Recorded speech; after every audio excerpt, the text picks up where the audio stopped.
Hello, everyone. Today is the 9th of October 2022. The time is 6:30, and we're going to follow up on the previous video. The subject is about fascism.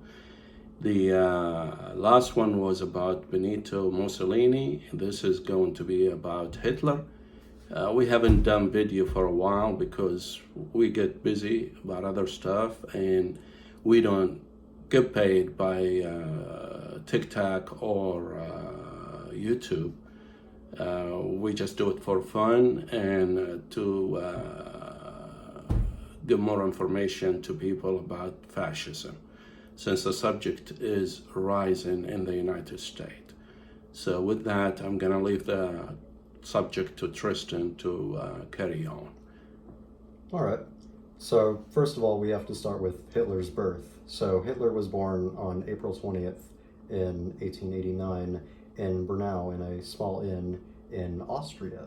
So from a very young age, this is something that you have to understand about Hitler, and I think it's pretty interesting because it kind of gives you a tell to the person Hitler would evolve into. So his father was very abusive. He would beat Hitler, his father Alois, and that kind of gives you the idea that Hitler, from a very young age, was taught that violence is power, and later in Mein Kampf, he would reinforce and adopt this view that violence is power. He would state that he learned the value of terror to the individual as well as the collective. So I'll explain more on that later. So starting off, Hitler as a child, he was very interested in a great many subjects. So he was interested in arts, architecture, math, other subjects such as that. And another aspect of Hitler's childhood that would impact the man he would evolve into would be in high school, his history teacher, who I believe his name was Leopold Putsch. He would go to his students and he would talk to them about the idea of German nationalism. That was in Austria. Yes, that was in his high school in Austria. Mm-hmm. And after that, Hitler got very into German nationalism, and this is because he wanted to rebel against his father, because, you see, his father, he was an official within the Austrian government.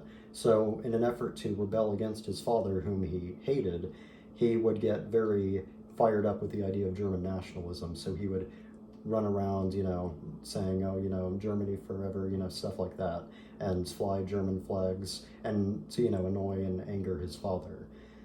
But after that, Hitler would care for Hitler's mother, Clara, would become ill, and Hitler would take care of her for her last days. And Hitler had a very close relationship with his mother. In fact, the family doctor said that during Hitler's childhood, he was very attached to his mother, and he said that Hitler wasn't a mother's boy in the usual sense. However, he had never witnessed a greater attachment.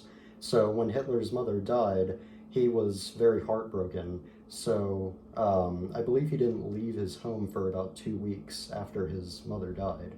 So that kind of is interesting because we usually see Hitler portrayed as a monster, but he was a human. He's got feeling. Yeah, exactly. Or he had feeling. He had feeling at a point. Right. Yeah. Is that before he applied for the university when they did not accept him? Yeah, that was before. Okay. And moving on to that, after his mother died, Hitler went off to Vienna to study the arts because he wanted to apply to art school and become a professional artist. However, when he applied to the art school, he was rejected twice. And the second rejection is very interesting because that means that there's no chance at all that he's ever going to get into art school and achieve his dream of being a professional artist. So after he was rejected from art school twice, he became homeless. So he would survive by selling drawings that he made and living on the street. And eventually he was taken into a house for the homeless. So he was taken into a homeless hostel. And eventually Hitler would start to work for the German government because this provided him with a stable living and provided. Then World War One started, Yeah, then World War One started. and then he joined the army. Yeah, then he joined the army, and he was very excited about World War One starting because he thought that I think that he thought that Germany could really pull through and get and acquire the spoils of war. However, while he was a soldier, he was struck with mustard gas, so he was temporarily blinded and sent to a field hospital. And this is interesting because usually blindness caused by mustard gas would be a Clear in a few days. Yeah, it would clear up in a few days. Yeah. But after a few days, Hitler's blindness persisted. So they called in a psychologist, and the psychologist came to the conclusion that Hitler's blindness was hysterical, not physical. So basically, the psychologist comes up with the idea to boost Hitler's ego in order to cure his blindness. So he starts telling him, you're special, you have been singled out by destiny, and you will lead Germany to greatness. And he holds a candle in front of Hitler, and he says, if you see this flame, your blindness has been cured. And all of a sudden, Hitler's blindness faded. Then he believed that he was Jesus or some kind of special person. Yeah. With a special purpose. Yeah, in life. Yeah, in Mein Kampf, he would write about how he had come to finish the work that Christ couldn't. So, moving on from that, after World War One, and Germany lost in World War One, and this is where his anti-Semitism started to flourish, because in Mein Kampf he wrote about after World War One, he wanted to persecute those who were responsible for Germany's humiliation, and by that someone he meant the Jews, Germany's Jewish population. And that's when he started the movement, Make Germany Great Again. Yeah. So, basically, after World War One, the country was ripe for any movement. They can follow any movement that come through, and he came through right on time, too. Yeah, there were a lot of radical movements within Germany because, after Germany's failure in World War One and the Great Depression, those two things hit Germany very, very hard. So Germany was essentially in crisis. So a lot of radical movements started coming in, but the one with the most followers was the German socialist movements. And since Hitler was continued his work as a member of the German government, he was tasked with the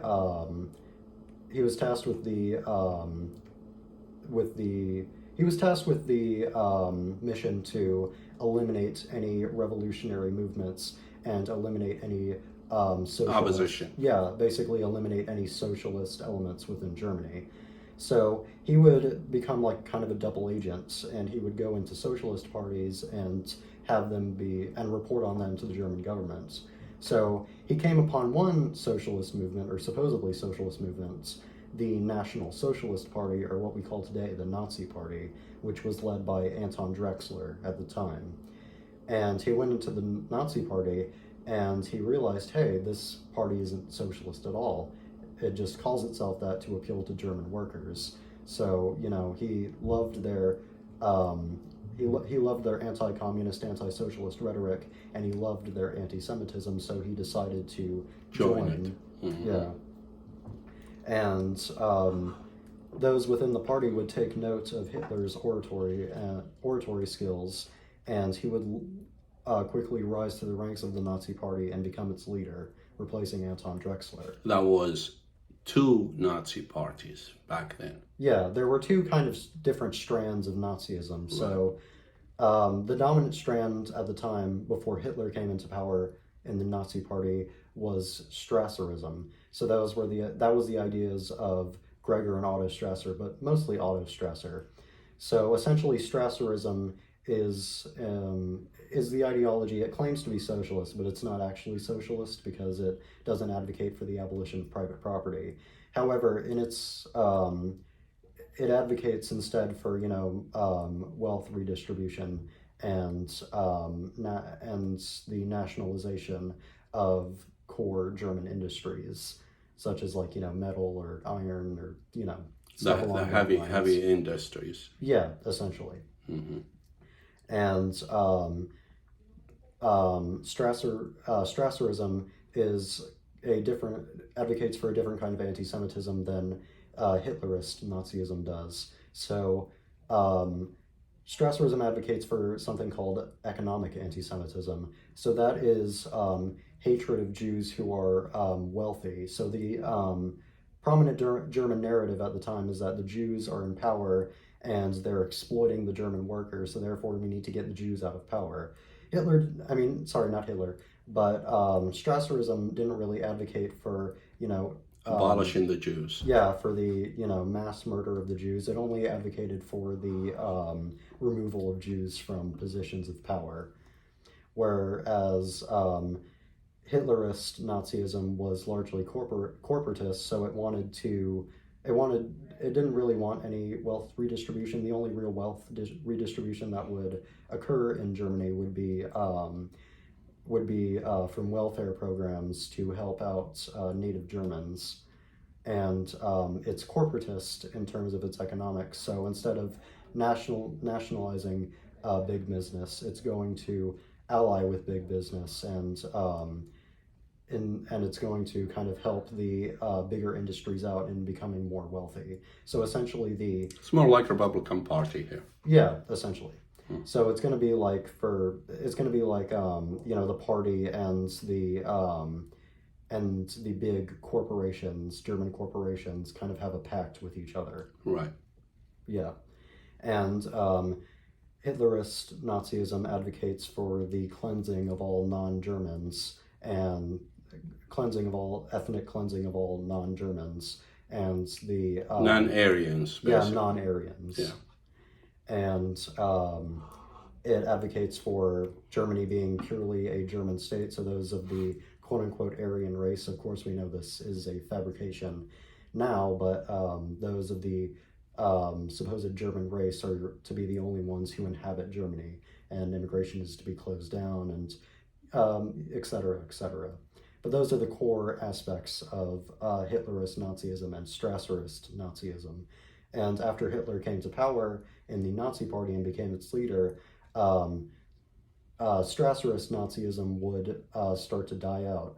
And it would especially die out in the Night of the Long Knives, which is the kind of cleansing of the Nazi Party of the Strasserist faction. So essentially, Hitler would send the Hitlerist members of the Nazi Party out to kill the Strasserists, the prominent Strasserists within the Nazi Party. So, for example, you remember I mentioned Gregor Strasser earlier. He was killed in the Night of the Long Knives.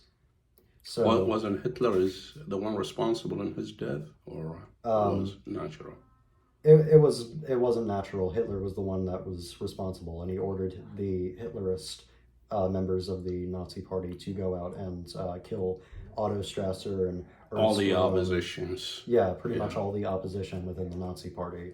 So then Hitlerism became the dominant strand of Nazism within the Nazi Party. So the Nazi Party became squarely Hitler's party.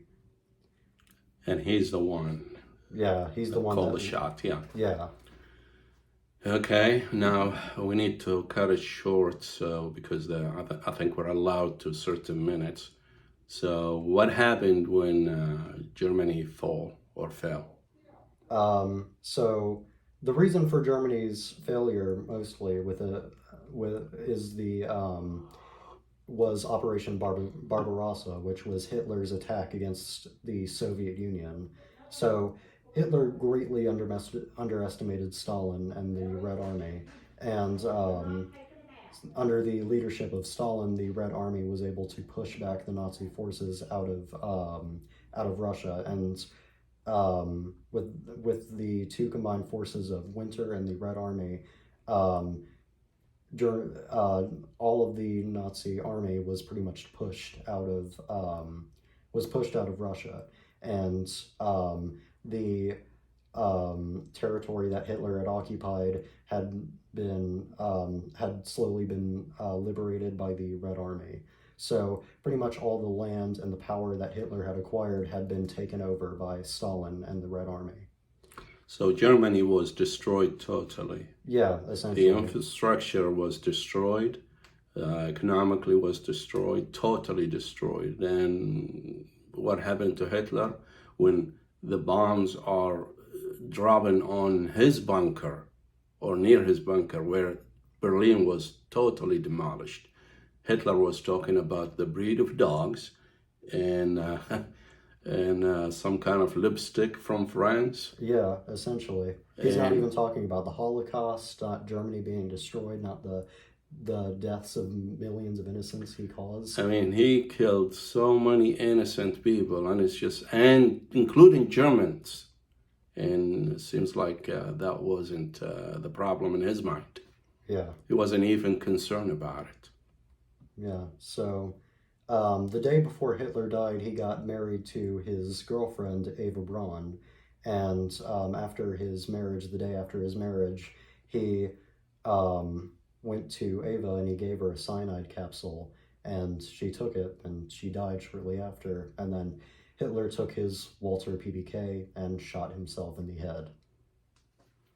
And that's usually the end of fascism and never works. So with that, we're gonna see you with another video next time. We're gonna try to make it faster than that.